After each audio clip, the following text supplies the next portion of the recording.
All right, welcome everybody to Bearski Film tonight. We're excited to sit here and share some of our roster predictions, especially with roster cuts coming right up around the corner.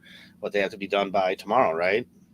I think it's Thursday, if I'm not mistaken, but it could I thought it be was Tuesday. I thought it was Tuesday. 27th. Okay, so yeah, Yeah. So 27th. yeah, I think final tomorrow. roster cuts. So Yeah, I yeah, mean, we wanted to get a little last second whenever we make predictions, I think we try to put it all on paper or on recording at some point or another just to see how accurate we are, more for ourselves than trying to be the guys who are always right. So I think me and you decided, hey, it's the last minute. It'll be a quick show, but we do want to get it out there and just kind of put our predictions out there officially to see just kind of how accurate we were with this 53 man. So definitely 100%. It's fun to do these things beforehand. However, there's so many last second moves that happen. Like look at these two trades that just happened.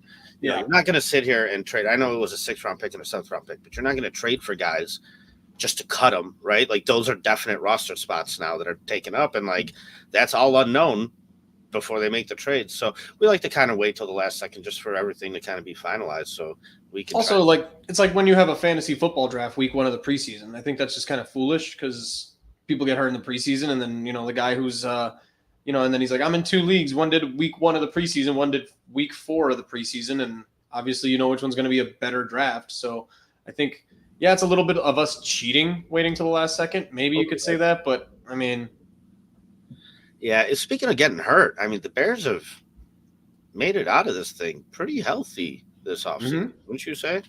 Yeah, I think. I think it's kind of strange, but I don't know if any team has had any of those game-breaking preseason injuries or training camp injuries like we're used to. I think it's always luck, but I don't know about you. I guess JJ McCarthy and Jordan Addison is probably the most 2 notable ones, and that's not even. But those aren't even like superstars, right? I've always expected at least like one superstar to get hurt. You always wait for like a TJ Watt to tear his ACL. Knock on wood. I like TJ Watt, but you know what I'm saying? Like right. A Nick Bosa out for the season with an ankle or something. Right. Well, let's kick it off. Let's get it started. Did you want to share your screen here? And Yeah. An Excel sure. file kind of going with some of the names on there and whatnot. And I'm interested. Like I haven't done this myself personally.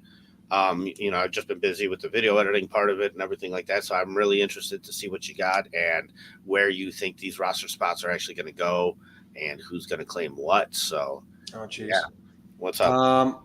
I should have checked this beforehand. I don't have the system preferences to share that, but let me see if I can just share my whole monitor and.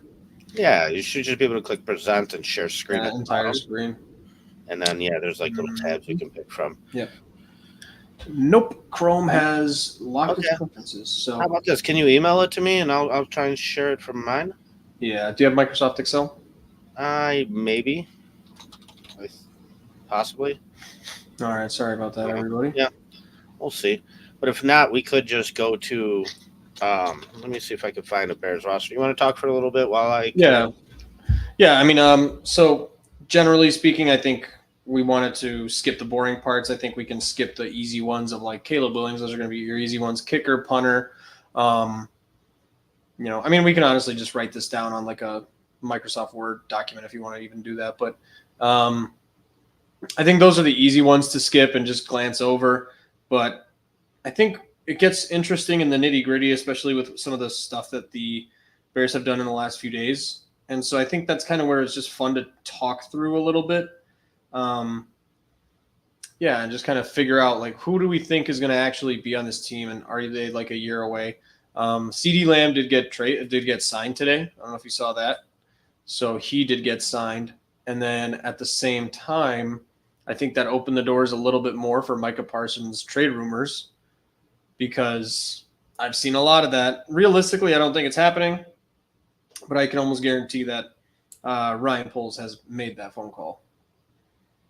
So I think other than that, it's more interesting to have like the nitty gritty and just see who you're keeping over guys that you would expect, because there's always those there's always those moves in the last second in training camp where you're not really sure. It's a guy that you think you like, but guys like Travis Gibson, or I forget what his name was, yesterday or last year, but 52. He was that Alabama defensive end that we kind of cut last second. So.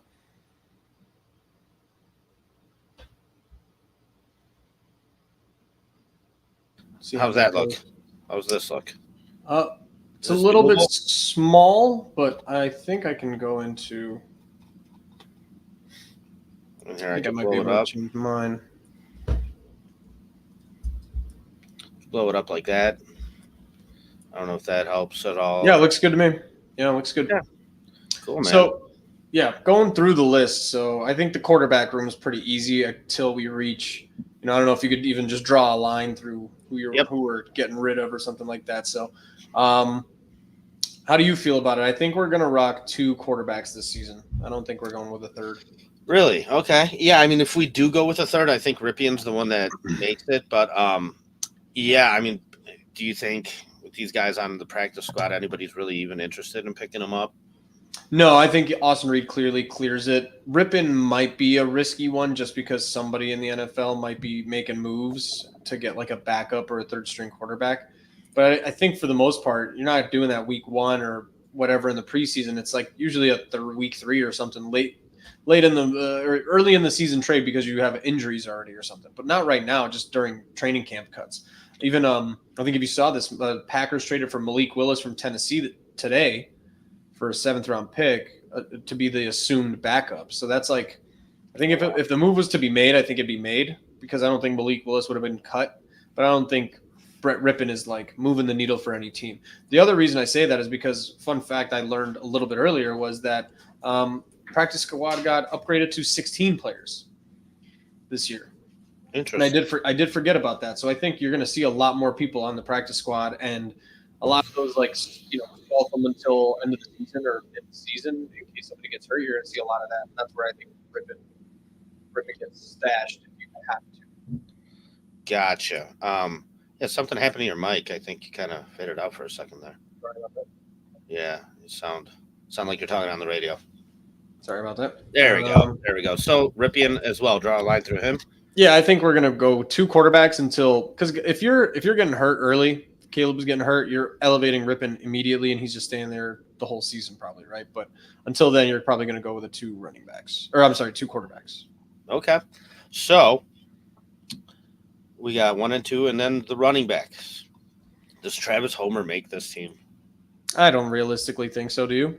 No, not at all. Especially with his preseason performance. Yeah.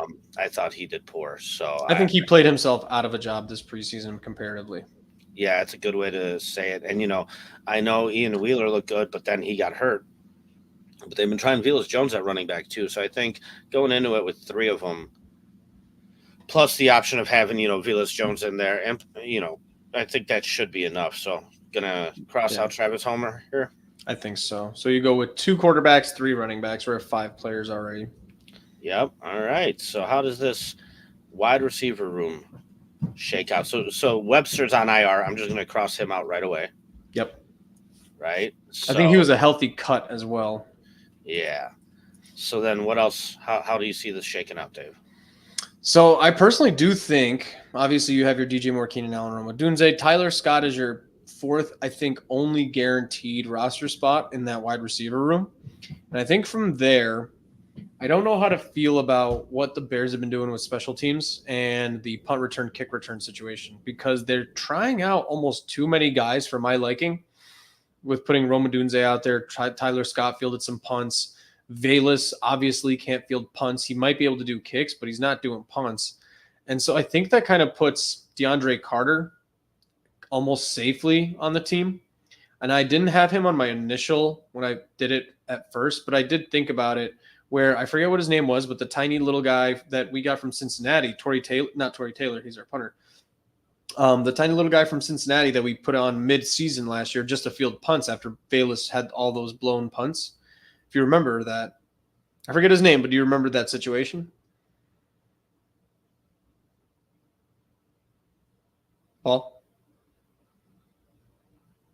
Sorry, didn't realize I was muted. I do remember that situation. I can't believe I don't remember that guy's name. It was something Taylor, Ty Taylor, or something like that. But I think I think the Bears demonstrated that they're willing to use a roster spot for special teams and kick return, punt return. And I think they're also kind of showing that they're willing to spend a little bit more. Trent Taylor. Yeah, okay. That's Trent Taylor. And I think they're showing that they're willing to spend a little bit more investment on special teams, considering they are, spending picks on Torrey Taylor. They paid Cairo Santos an extension. Like they know special teams is important, so they're kind of willing to have a consistent, safe guy there, right? Velus is not that safe choice. They've experimented with some corners. I think it's stupid to play Tyler Scott there or Roma Dunze. God forbid they get hurt on a punt or kick return. So I think DeAndre Carter's probably safe. What do you think? Yeah, I mean, if you think you need him, I don't know. But then what about like Dante Pettis and Colin Johnson? I mean, I agree. The other thing I would say to that is DeAndre Carter did play first team reps with Caleb at the beginning of training camp. So there is something to where they're putting him. Either it's to give him chances to do well there, or it's because they think he's good. But they have been putting him on first team and second team reps. So I think I don't think he's done enough to play himself out of a job in the preseason, but I don't think he's done necessarily anything to blow you away. That's where I think it gets a little messy, because we both like Colin Johnson. We both think Dante Pettis is pretty above average, I guess, maybe. But you could probably waive Dante Pettis and bring him back. I don't think anybody's signing either one of those guys. Maybe Colin Johnson's the guy you don't get back. Some team will, see what he did in preseason and think they could salvage it. So are we crossing off Dante Pettis here then? I think Dante Pettis is the safest choice to cut, if it's my opinion. Of those choices, I think Dante Pettis is the easiest, right? Yeah, because then you have 1, 2, 3, 4, 5, 6, 7 still without Dante Pettis. See, so this is where, and this is my personal opinion, and I don't know how the Bears are running the organization right now. Like, what do they believe in terms of offense? But does Kari Blasingame make this team? I know he's like consistent on the team as like a good player that's been here a while, but I can't imagine or envision him actually playing a consistent amount of snaps enough to justify having an entire roster spot. Did you see him out there during the preseason at all? A little bit, yeah. See, I don't. And he suited up for the last preseason game, which usually tells you you're on the bubble. Right. And like, it's interesting because I don't know how much room there is for a fullback in this scheme, in this roster. And, like we said, look, I feel like we're keeping 3 tight ends. And in that case, like, I think you almost have to get rid of the fullback. Yeah, I think you would keep 3 tight ends even with the fullback, especially with how Shane Waldron runs his offense. But I would have to look it up on Seattle's team last year. Did they have a fullback? Did they have one at all? I'm not sure. I'd have to look into that too. I could check real quick. Yeah. But so still you're saying 7 wide receivers though? I think if you cut Kari Blasingame, I think that's how you would do it. So I think, because I don't think depth-wise, and especially with like the age of Keenan Allen, not really knowing if Tyler Scott's that good, does it even justify it? And as of right now, I'm looking at Seattle's depth chart. They don't have a fullback, and I don't believe they ran one. I don't see one either. I just checked too. So you're asking Kari Blasingame to just play a little bit of special teams and be a fullback on like 10% of snaps? I don't think that's realistic. So he's probably gone. What about the tight ends though? Are we keeping 3 or 4? I think you're keeping all 3. I think that's one of the locks, just because of how Shane Waldron runs the team and his offense. They ran the most 3 tight end sets of anybody in football last year. I think that's a guarantee. I wouldn't be shocked with 4, but I think they're going to have like practice squad tight ends that they would elevate if somebody got hurt. So Steven Carlson definitely a scratch. Definitely gets cut, yeah. So we can go back if we have a hot debate on the receivers, and we can go back and cut one more. And I think that cut would be Colin Johnson. But I think if you're keeping 3 running backs, you're getting rid of, Kari Blasingame. I think that leaves you with Velus staying, even though I've heard a lot of people say like Velus Jones is just, I've seen it on Twitter of like Bears beat reporters that I really trust, and they're just like, it's a lock, he's gone. Now, I don't personally see that. I personally don't get that. Yeah, it seems to me like they've tried to do everything they can for him to make the roster. I They agree. really, really want him to be on this roster. For some reason, I don't know why, but yeah, it's just that's kind of the feeling I get from watching the preseason and the Yeah. offseason. Unless Um, you're playing him a lot just to fish out a 7th round pick from somebody, but I don't think that's happening anyway. Possibly Theo Benedict. Didn't he go out with an injury? Yeah, but I think he'll be okay to play at some point. I think he'd be a practice squad guy. Okay, so he does not make the roster though. We could scratch him. No, I think he's definitely an out. Okay, so let's go through this line here. How's Larry Borum's injury? I don't remember Larry Borum, but from what I hear as well, Larry Borum's kind of one of those bubble guys that the team is not really big fan of, and maybe he's one of those because I think he was a Ryan Pace draft pick, if I'm not mistaken. And I don't know if that's one of those, you know, hey, unfortunately, Larry Borum might be off the team kind of thing. Yeah, the only thing I'm seeing is just leg injury. They don't get more specific than that. Um, Oh, offseason grievous injury.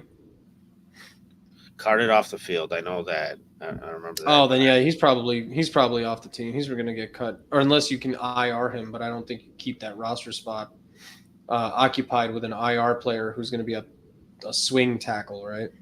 Right. So that's why you were asking, like, does Bill Murray make this roster? Because I mean, yeah, I hear you. It's thin. It's thin on the line. It really is. So I think we can linemen- safely say Kieran Amadagaji is making it. Hopefully, he doesn't have to play much. I agree. I mean, he just got drafted. Yeah, Tevin, but I don't. Yeah, he would have to make the squad. I don't think there's anything that would put him on a practice squad or anything like that. People would steal him. So that's just stupid to say. So I think when you look at the starters, those are all in. Even if Nate Davis is the backup, I think Coleman Shelton is a guaranteed team lock. Jake Curran, and I've been doing a little more research on the interior line because I think I was voting with my training camp heart rather than my logic for the backup offensive lineman. And so I think Matt Pryor, who was a Matt Eberflus guy, I think. He played under Eberflus for a little bit. He was an offensive tackle, but they had some overlap in Indy. He's 29. He's played multiple positions on the line. He's an offensive tackle / guard. So he's like a swing guy that you can put everywhere, and he's had a lot of league experience. He's been on like Niners, Eagles, Colts. So I think he is making it, even though you don't really hear his name brought up a lot. Okay, interesting. What about Jake Curran? Jake Curran is a similar situation where he and Shane Waldron have overlap. So Jake Curran was a tackle with Seattle and had some overlap. That was that guy that we signed, if you remember, like back in end of last season when we started doing all these hires and the team started getting these players, and we were like, oh, this is nobody, but it's just like a depth piece that has some familiarity with Shane Waldron. So I think Matt Pryor and Jake Curran, even though they're not like fun names to talk about during training camp times, I think you're pretty much guaranteeing them roster spots with just their flexibility and their knowledge of the former coaches. So I think we can lock those guys in. So how many linemen total do you think we're going to keep? I think minimum 10. Wow. Okay.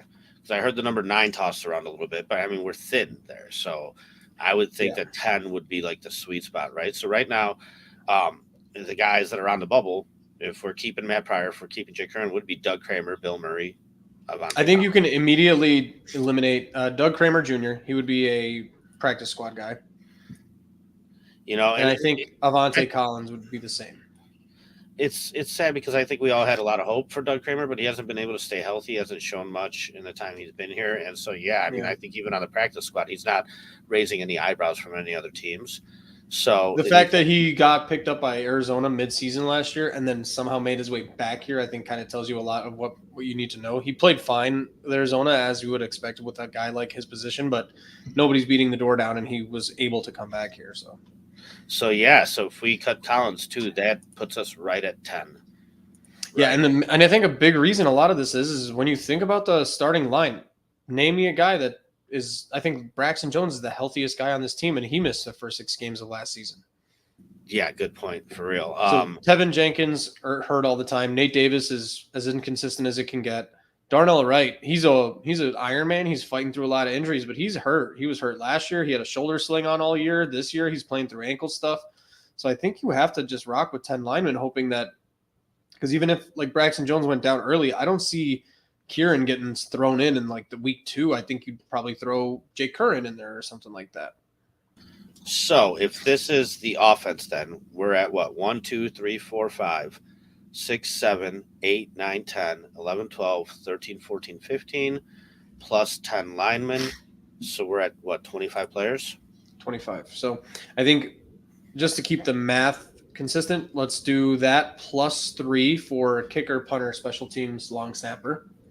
So we're at 28 players without doing defense. Okay. Yep. I think the defense gives us the most interesting conversations here too. Yeah. So it's looking like you're going to keep 25 on offense, 25 on defense, 3 special like teams. It, yeah. Essentially. I think so. Yeah. Bear down, Ant Mass. We always appreciate you joining us. One of our very, very consistent followers that's always chiming in on our chats and watching our videos. We love you, Ant Mass. Thank you so much, man. Hell yeah, man.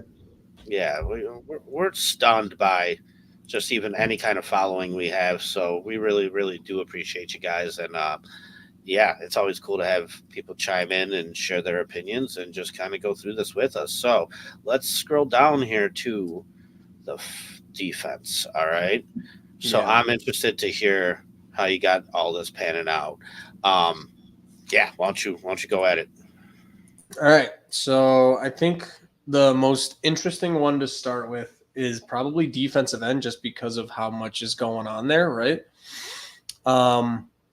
Same thing. I thought going in, even as recently as about a week ago, I thought Jacob Martin, just with his injury, I thought he was going to be a training camp cut, but then I did a little bit more research, and I think Jacob Martin might make the team mostly just because of his familiarity with Matt Eberflus and the simple fact that he played under him for a little bit.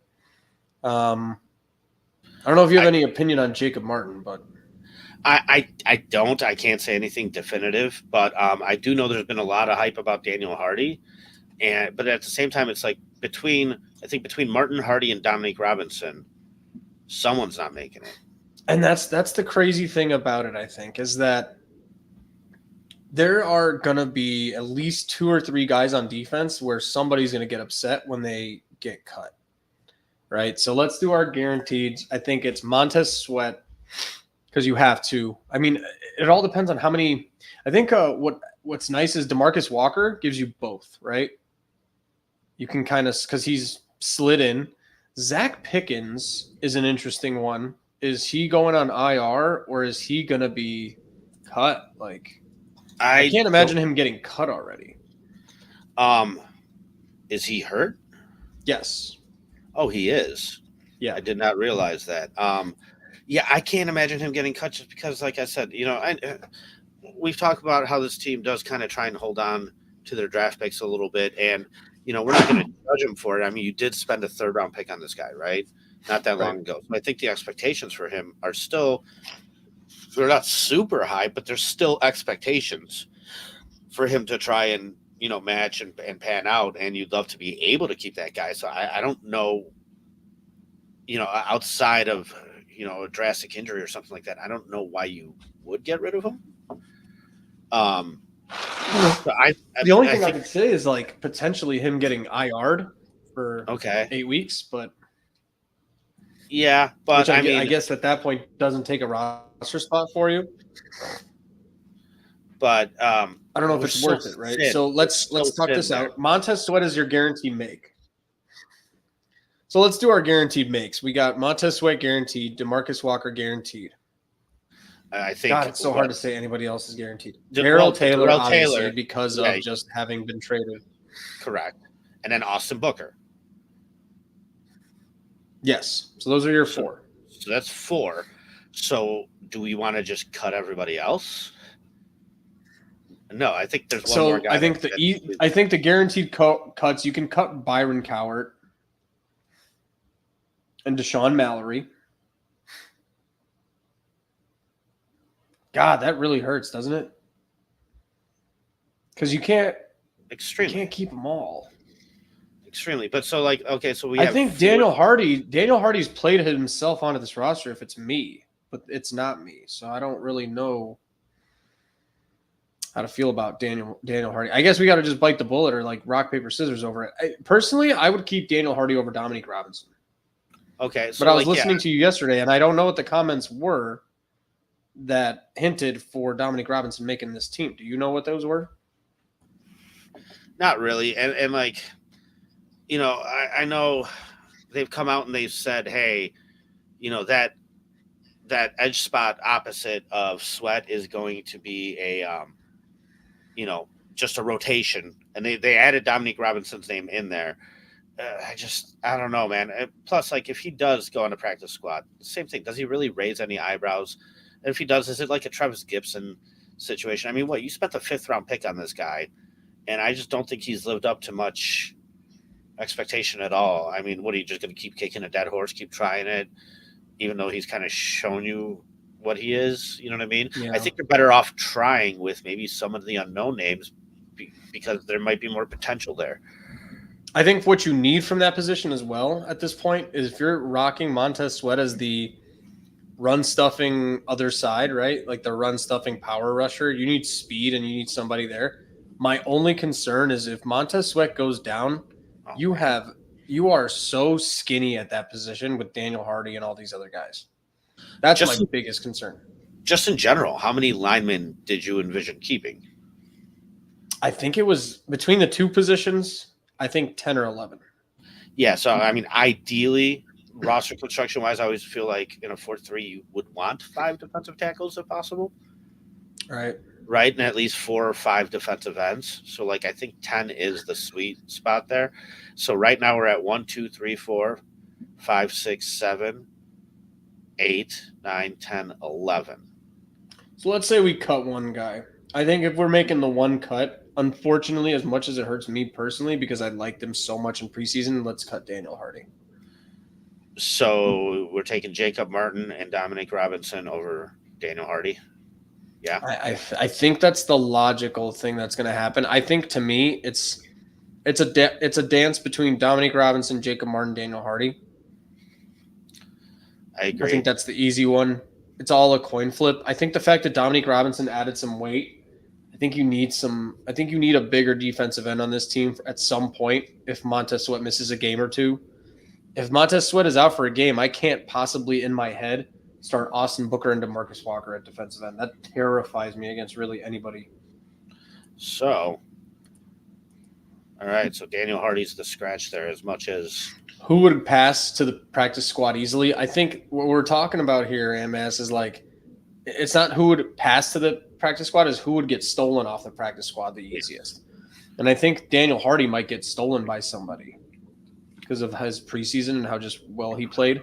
Which is why it's kind of hurtful to do that. But I mean, yeah, you gotta make some move here, right? Like, yeah, and I think me personally, just because even from I don't remember Jacob Martin existing, so I would personally like based off of just that production. We don't see practices, we don't see what coaches talk about, and who like a guy just going like, but he knows where to be all the time, and that's what we need, right? So we don't see those conversations happening for like a guy like Jacob Martin, but Daniel Hardy's a fun pick because we watched him do really, really well. So. Right, but I mean, we've seen that before in preseason. A guy should exactly. All right, well, let's move on to the linebackers. Yeah. So we got our automatics. I think it's like one of the best position groups here in terms of just depth. So you got TJ, Tremaine Edmonds, Jack Sanborn. I think you could automatically cut Micah Baskerville and Carl Jones Jr. Really, I think a lot of people were high on Baskerville a little bit. Why are you cutting Baskerville? Can you explain your thought process behind that? Mainly because Amon played really, really well in the preseason. So, I mean, that's one of those, Ong Bong nice. Boniga. Oh, okay. You actually tried it. I was like smooth by just using his first name. I know that one. I'm not. Listen, I'm not even gonna try. I'll stick with Amon. So I mean, Micah Baskerville's doing really good too. So personally, Cameron Cotton, no, I'm not sure what that is. Oh, Cameron Cotton, no. Huh? Noah Sewell. Um, Yeah. Explain that, Bears Junkie. so Noah Sewell is just like is pure potential, but he's not he's just never healthy at this point. So he has not. You can cut Noah Sewell, you can, but he's definitely going to get picked up by somebody else purely off potential and stashed. Me personally, if you can somehow make sure that Noah Sewell stays on the practice squad and doesn't get poached, right? If you just make him a last second guy, I think a lot of what about him is just potential. He was a decent draft pick, and he's got that bloodline with like Penei Sewell. And I think honestly, like that's enough to get you at least stolen off another roster in the NFL.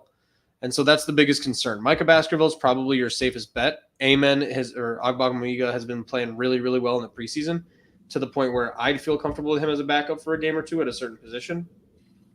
And I think you rock with 5 linebackers. So if we're like, that's the thing, right? We're doing a prediction episode versus like, what would we want to happen? What I would predict to happen is I guess Ogbongbemiga gets cut. What I would like to see happen is Noah Sewell get moved to the practice squad, and you rock with Ogbongbemiga and Baskerville.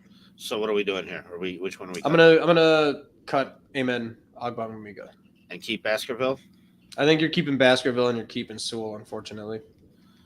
All right, so then we have a lot of this draft position stuff matters, man. It does, and so we're at 15. Right. Okay, and now we're on to the secondary, right? So, I think this is where it gets the most fun. So for safeties, I think you keep Brisker Byard, obviously. Elijah Hicks had a hell of a preseason and training camp from what everybody has said. So, yeah, we're going to get there, man. You got to keep Jonathan Owens, obviously. You just paid him. You can definitely cut Tarvarius Moore. And minus that one awesome diving swat, Adrian Colbert has been fine, right? That was an awesome play he made, but he's been fine. And I don't think you rock 5 safeties. How about you? No, I think 4 safeties is where you're at. Just one backup for each. Yeah, spot. I think even if you stash Adrian Colbert on practice squad, nobody's stealing him from you. So we got our 4 safeties. Here's where we get really interesting. So we have 6 positions left, I believe. Correct. Okay, so you keep Jalen, you keep Tyreek, you keep Kyler. You might rotate where we are picking certain people. Like you can cut another defensive end or a lineman, but I think with how bad that position group is anyway, I think you're much safer rocking with your 6 consistent corners over, like going for 7 corners and saying like, oh, but we're so flush there, and then rocking for 9 guys at pass rush. Like there's going to be games where I think Matt Eberflus is going to get so frustrated with how little pass rush is, he's just going to throw like 6 different guys out there at some point during the game. Like who can go make a fucking play, and that I think you're going to see that this year. So corner, I think you're guaranteed. Safe to cut Torrance. Oh, for sure. Okay, right. So let's just get him off the list. Yep. Leon Jones, I think you're safe to cut him. Yep, and that's it. Well, right, and then the rest, let's have a conversation about, right? So I think Terrell Smith is your 4, and that's an easy 4. I think he's like a nickel or a starter on a lot of teams in the NFL at this point. I think he's really good. He's just unhealthy sometimes, but what can you do about that? He's healthy now. Jalen Jones is the interesting one. So, me too, because when Jalen Johnson or Tyreek is out, I've noticed that they play Jalen Jones at that outside corner pretty quickly. And so assuming that Terrell Smith is your 3rd, if either of them go down, now I think Jalen Jones becomes your 3rd outside corner. So you do think we're keeping him? Interesting conversation. I think personally, I don't know. I've never had an affinity for Greg Stroman, even though he's higher on the depth chart over Josh Blackwell. I think you're keeping Josh Blackwell over Greg Stroman. Really interesting. Okay. Josh Blackwell has played amazingly over the preseason. Because between these 4 guys, we got to keep 2 and cut 2, right? I think you can cut Greg. So for me, cutting Greg Stroman. Okay. And then one more. It comes down to, I think Blackwell makes the team almost guaranteed. For two reasons. I think he had a really good training camp in preseason, and he is your backup nickel instantly, and there's no one else on this team that's going to rotate into that position. Also, I don't know how healthy Kyler Gordon can stay, especially if he's throwing his body around and making these crazy tackles and dives and playing at 100 miles an hour. I think Kyler Gordon's going to get, not hoping, I love Kyler Gordon. He's my Pro Bowl pick for this year. But I don't know if he can stay healthy. If he can stay healthy, Josh Blackwell is going to be kind of like a redundant player on this team. But I think you have to keep Josh Blackwell as Kyler Gordon insurance. What do you think about like Kyler Gordon? Yeah, no, I hear you. You need somebody who's ready to go in there at that nickel position, which is why, like, wasn't Strowman kind of like that guy that would pop in a nickel here and there? But see, so a lot of people like Reddy Stewart, one because those 2 interceptions he made in the last preseason game. But let me tell you this: like, one of my friend's cousins made the Lions preseason squad, and he had an interception in Game 3 and got cut. Like, never made another NFL roster again, right? Listen, I know it was fun to see this guy get 2 interceptions in the last week of preseason. However, before that, when did we ever hear about Reddy's? I've heard a decent amount of Reddy Stewart even hype, so I get why people are going to, even like Aunt Mass thinking like Reddy Stewart's got to get kept, and I don't disagree. Here's the 2 ways you play this out, right? Is like you keep Reddy Stewart on the roster. You cut Josh Blackwell, for example, or Jalen Jones. I think it's kind of crazy to say. Like, are we saying Jalen Jones is a guarantee? I don't know. That's why I brought it up. I think he's like a 5th. I think he's your 5th, right? Or your 6th. Yeah, one of these guys has to go. That's for sure, right? Yeah. So my thing with Reddy Stewart is he's a rookie, undrafted, and let's say you keep him on the team and he has to play.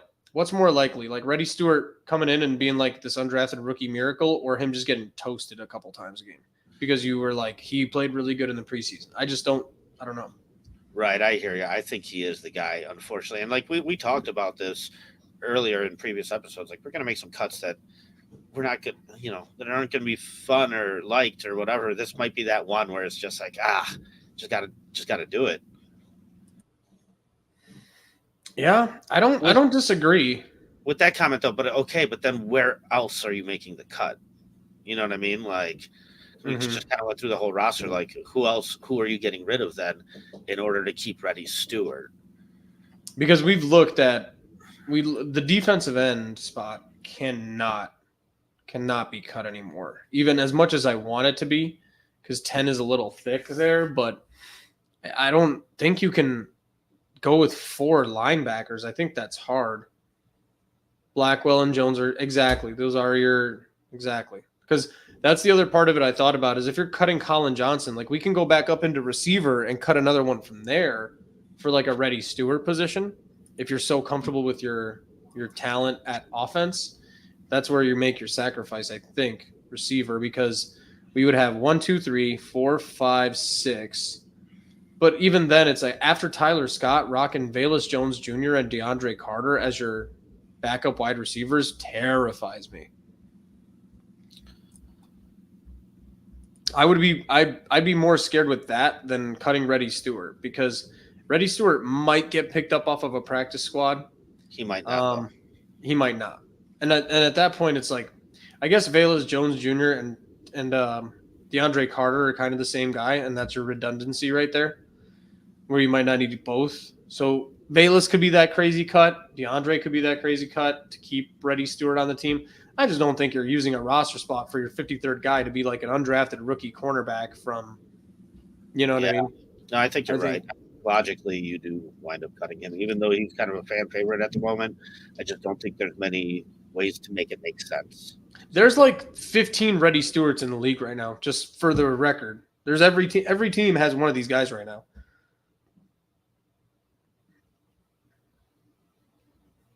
So that would be it, right? 1, 2, 3, 4, 5, 6, 7, 8, 9, 10, 11, 12, 13, 14, 15, 16, 17, 18, 19, 20. 1, 2, 3, 4, 5. Yeah. I think this comment, I like it because these are those roster cuts I can't wait for tomorrow, because Ryan Poles is a roster or a waiver wire demon. If you remember this, going into his first year even. Yeah, I do. Remember how that waiver wire, we made like 6 moves on the waiver wire the first year. Mm-hmm. We were talking about this when we kind of shared our opinions back and forth a little bit. The second they traded for Taylor and Williams, and it's just like, man, they're just not happy with some of the back end talent they're seeing on this team, and that's evident when you're going out there making trades like that. Like, I know we all want to be hyped. I know we want all of our Bears players to be great and succeed and whatnot, but you do have to be critical when it comes to talent evaluation. And yeah, they're looking at it going, this isn't good enough here, this isn't good enough here. We'd rather spend a 6th-round pick, a 7th-round pick to get another guy in here instead of what we have. So that's interesting. I think it tells you a lot too of where they're at. Yeah, definitely. So yeah, that was fun. That was pretty good. Yeah, a lot of it makes sense, and I can see it definitely playing out that way. Yeah, that last spot, man, that's the one that you could juggle. There's so many different names you could kind of make sense of cutting, but I think 52 out of 53 are pretty set. And then that last one, like, even though, like you said, Noah Sewell, yeah, I could see a situation where he might go, but then I don't know. You're pretty thin at linebacker. If somebody gets hurt, what do you do? Yeah, so it's interesting. You still need to keep this roster balanced to an extent, right? Yeah, I think for sure what the comment we were talking about though is like for those roster training camp cuts that you don't expect, like I'm not saying it's going to happen, but if it happened, I wouldn't be shocked, like a DeAndre Hopkins or something like that, right? So Squeegee, that was only for the preseason roster. Yeah, final roster you don't. Yeah, if you're keeping him on the team, you got to keep him on the team. Yeah, cool. But even a guy like DeAndre Hopkins or some random training camp cut that we might get, seeing pop up, you're going to see a lot of guys get cut and added or something like that. So. Yeah, nice, interesting. Well, yeah, that was a good little exercise. I think that went well. Do you have anything else to add for the roster construction or anything like that? Is there anything else you want to talk about? No, I think we're good. I mean, even today, the cut of the day that I think surprised all of us was like a guy like Ja'Tyre Carter, right? Yeah, for real. So when we talk about unpopular / shocking roster cuts, I think they're already happening. I don't think anybody had that predicted, right? So I don't think so. David, it's kind of crazy. I just want to bullshit with you a little bit, since that's what we like to do. So I've been kind of trying to get out there here and there and just kind of join in on some podcasts and whatever, people going live, even smaller channels. And so I found these guys that were doing like their top 10 NFL quarterbacks. I actually have my list here. If you wanted to do that, I'd do that with you. Oh, yeah. Too. Yeah, we could do that. But the one guy had Jordan Love at number 2. Is that not insane? And he wasn't even Patrick Mahomes, Jordan Love. That's the list, like 1, 2. That's fucking wild. Yeah, that's nuts, right? I was just like, dude, you're bonkers. To me, he doesn't make top 10. Yeah. You want to do a top 10 NFL quarterbacks list real quick? If you want, I could give you a minute to put it together. Yeah. I mean, just to see how we line up, maybe. Yeah, sure. And why don't you put a little list together, and I'll give you a minute to do that. Man, are we going into this season or like rookies included and stuff like that, or? Yes. So it would have to be at starting the season. Who do you think are the top 10 quarterbacks in the NFL currently? And while you get your list together, one of the personal conversations we've had back and forth is like, man, this AFC is so heavy with quarterbacks that are good. Like, you take just about any of the top 5 AFC guys and put them on an NFC roster, and I think you have dominance from that quarterback in the NFC. So it's just interesting when you see it. Oh, here's an interesting comment. Don't see us getting rid of Blasingame and keeping Velas. Blasingame was clutch for us several times. Yeah, but Squeegee, that was for a different offense. So with what Shane Waldron runs, like we said, he didn't even have a fullback on his roster last year. So although that may be true, you still have to run an offense that puts them in position to even have those opportunities to be clutch. If you're just not using a fullback, you're not using a fullback, and a lot of different teams don't.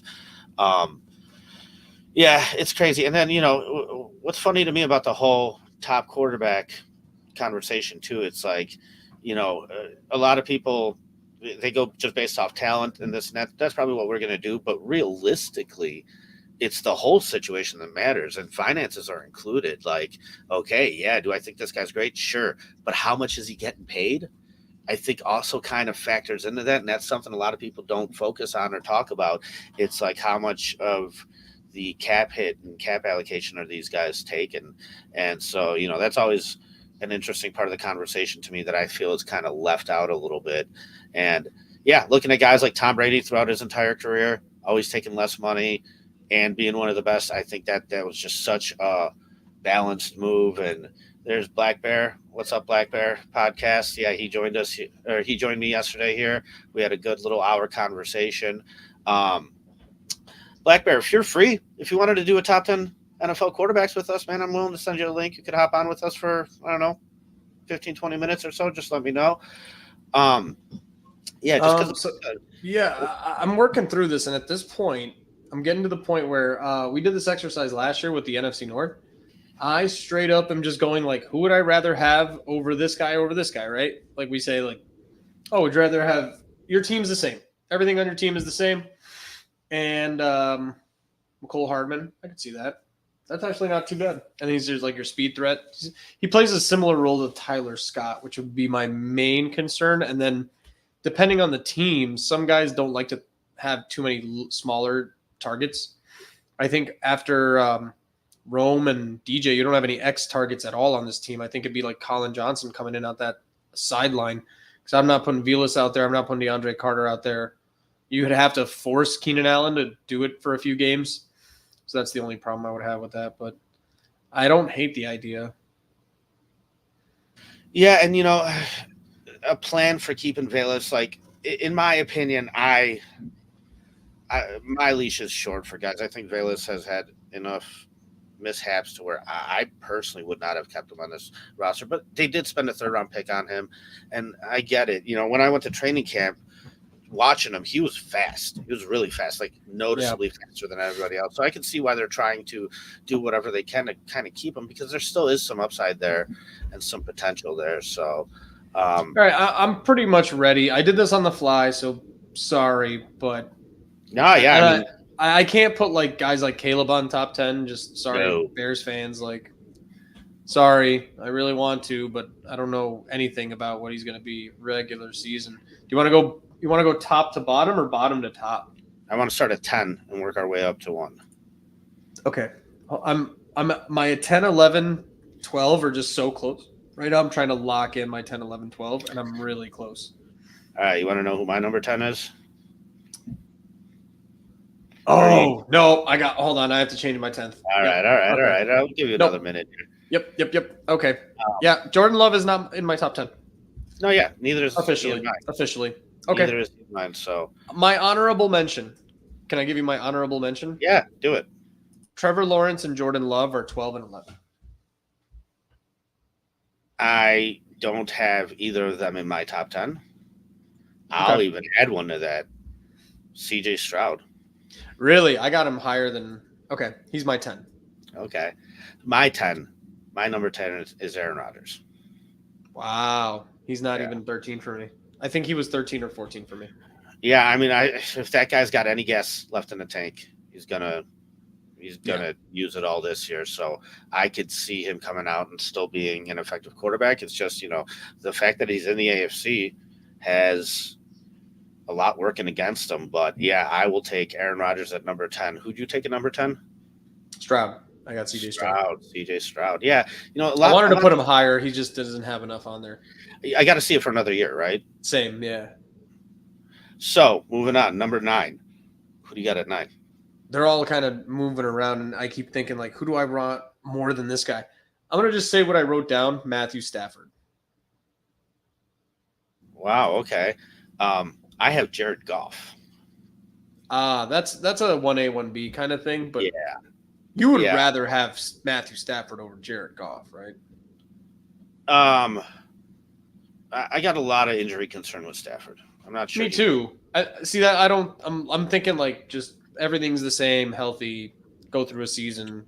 Yeah, but age matters, right? So like I guess. and situation matters too. Like he's already won his. Yeah. So I don't know. I don't even have Matt Stafford on my top 10. Wow. I think he's really good. Okay. Number 8. You want me to go? I'll go first since you went first last time. Brock Purdy. Okay. I have Brock Purdy on my list. Higher. Higher. My Okay. number 8 is Dak Prescott. Okay, he's on mine too. Yeah. So, and then my number 7 is a guy I really like that just hasn't had the team success like he should, but him himself is a good talent. I got Herbert, Justin Herbert at 7. I got Jalen Hurts. Okay, I have Jalen Hurts at number 6. Okay, who's your number? So that's 6? Me going back to 6. Dak Prescott. See, okay, so we're kind of tossing the same names around, just a little bit different order. And then my number 5 is a guy you mentioned. I have Brock Purdy. Okay, and I have Justin Herbert. See, there you go. And I think the top 4 are pretty obvious. Oh, God. I think we're going to be lockstep identical here. Okay. I almost guarantee it. Maybe. I want to do it at the same time? the names are going to be the same. I don't know if the order is going to be the same. All right. 4, Joe Burrow. 4, Josh Allen. Wow. 3, Joe Burrow. 3, Lamar Jackson. Whoa. I have Lamar at 2. Okay. That's so okay. That's so okay. So you have Allen at 2. I have Josh Allen at 2. I honest to God, pure talent, everything's the same. I would say like Josh Allen and Patrick Mahomes are almost 1A, 1B at this point. Interesting. And see, I think Josh Allen's, and I hate Josh Allen a little bit, and I think he's that fucking good.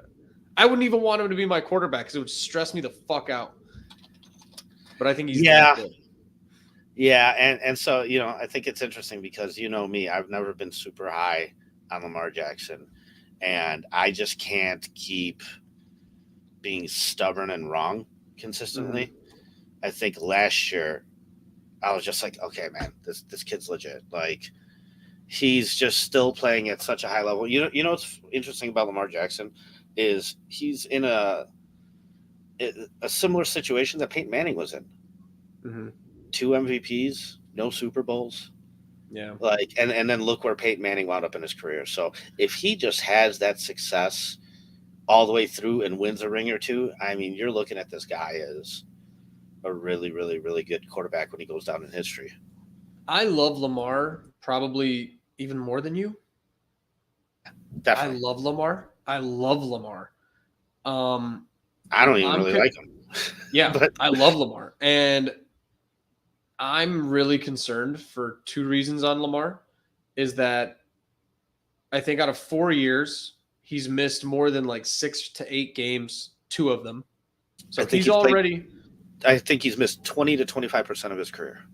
Yeah, and that's a red flag all alone. Number 2 is this is like one of those internet rumors, maybe. You know that Lamar has lost like 20 to 25 pounds this offseason. I saw that. Do you think that's a good thing or bad thing? I think it's a really, really bad thing. And I think from what I've heard is he has like really bad Crohn's disease. Really?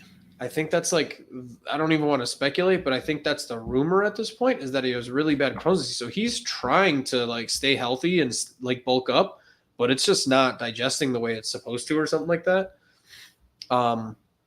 I love Lamar, but like if you're saying like everything's the same and we're counting all this stuff, that's literally the only thing that brought Lamar down for me is that he's already injury prone and now he's getting sick and older, and I just kind of worry about him. I'm like really worried. I hope he's okay, kind of thing.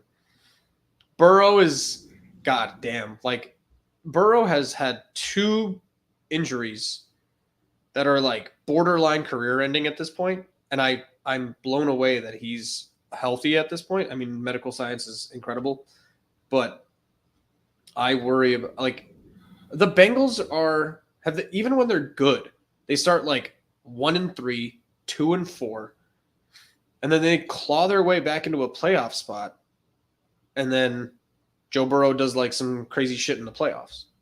Yeah, I mean, he is in one of the toughest divisions too. You know what I mean? If not the toughest, to be honest with you. Like, and I also heard that his wrist would need 2 years to heal up properly. And I think I told you about that one, right? Like that it's a wrist injury to the point where they were concerned he would ever have feeling enough in his fingers again. that could be really rough, really, really rough. And the NFL doesn't really allow you the luxury of taking that much time off to get right. You know what I mean? So, yeah, you got to go out there and play. And that could be tough. That could go downhill quick. My list could be easily like maneuvered too, but like right now, if the money wasn't a thing, would you not think Dak Prescott would be like one of your top, like if you were starting a franchise and everybody costs the same amount, but like the health and everything still matters, I would take Dak Prescott over like Joe Burrow. I would take Dak Prescott over maybe even, the majority of these guys. Justin Herbert to me is the best quarterback on bad situations probably in the NFL. Yeah, I don't know what to think about Dak. He's great. He is great, but that's always been my knock on him is, well, yeah, but he's taken up way too much finances on that team. Mm-hmm. So, yeah, if money wasn't a thing, I don't know exactly where I'd have him.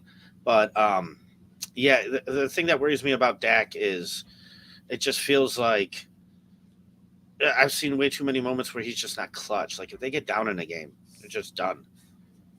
Like definitely not Dak over Burrow, by the way. Blackberry podcast. Like, no, definitely not.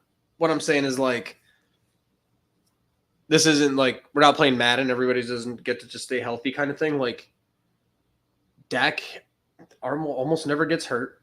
He is consistent. He's playing with CeeDee Lamb and no one else at this point. A good offensive line, but Tony Pollard's fallen off a cliff. He's going to play with Zeke next year. Who's their tight end? Dalton Schultz, right?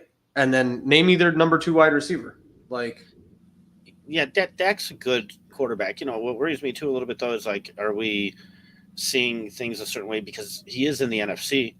What would he look like in the AFC? I'm not sure. Right? No, yeah, exactly. AFC's just an absolute slaughter. Yeah, and like I think there's some guys on there like Tua that, same thing. It's like he's kind of hindered by the fact that he is in the AFC, and there's just so many damn good quarterbacks there that, yeah, you just dropped down the list. I like Tua a lot. He was like almost number 8 for me, and then in my head, I'm just like, he's one concussion away from retirement, like legitimate retirement. Yeah. Okay. That's a great point. And honestly, I'm trying to think of like a 90s quarterback. You know who Dak is right now? He's our generation's Phillip Rivers. There you go. That's a good one. I like that. And that's where I'm like, I loved Phillip Rivers. That dude was a cold motherfucker, but like I just knew he was never going to win a Super Bowl. That's how I feel about Dak. Yeah, it's a little rough. So, hey, man, we're right up against the hour. And yeah, thanks for kind of doing that right on the spot with me, so I appreciate that. Yeah, I agree, Black Bear. That is a great comparison. That is actually right on, David. I think that's a good way to look at Dak Prescott. So, yeah, man, excited to kind of go through and see those roster cuts tomorrow. Excited to check out the new Hard Knocks tomorrow. And then real quick, just before we go, I just want to talk to you a little bit. Like, man, it's still so surreal for me that Tyson Bagent got to sit there and watch our highlight video on the Savant podcast and comment on it. And at the end, they even asked him, like, do you like watching videos like this? And he was like, yeah, 100%. Like, I don't know. For me, that was really, really, really, really cool.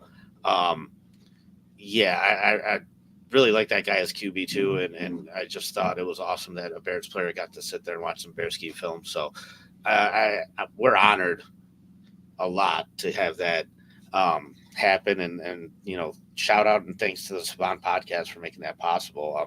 I think that might be something that they're willing to do in the future too. And just one quick story I wanted to share with you from listening to Tyson live on there. um, I guess that guy Savant knows his dad, and he's known Tyson since Tyson's been young, like fairly young. And so he was telling him, he's like, "Yeah, I was texting back and forth with your dad." He's like, and your dad's like ragging on you. He's like, "Look at this kid wearing a do rag, wrinkly ass shirt doesn't even match his shorts, this and that." And he's out there on national TV. He's like, he was ripping on your attire, man. And he's like, "What do you think about that?" And Tyson's like, "Well," he's like, "the one thing my dad always does is he's like he constantly likes to remind me that he's cooler than me, right?" And he's like, and so he's like, when I have these like big moments in my life, like I made the NFL, he'll be like, "Okay," and then he'll find a tape of himself when he was 25 years old. He's like, "Okay, okay." He's like, "But you're still not cooler than I was when I was 25 years old in my prime." And so yeah, I don't know. I just thought that was kind of funny because I was gonna say, show him the Bearski film video, man. He's not cooler than you look in that video, Tyson. So Yeah. we try and make you look pretty badass too. But I just thought that Everybody else calls him Travis. We can yeah, call him Daddy. that's right. All right, Yeah. guys. Thank you so much for joining us tonight. Hope you enjoyed our roster prediction breakdown. And yeah, appreciate everybody. Bear down, guys.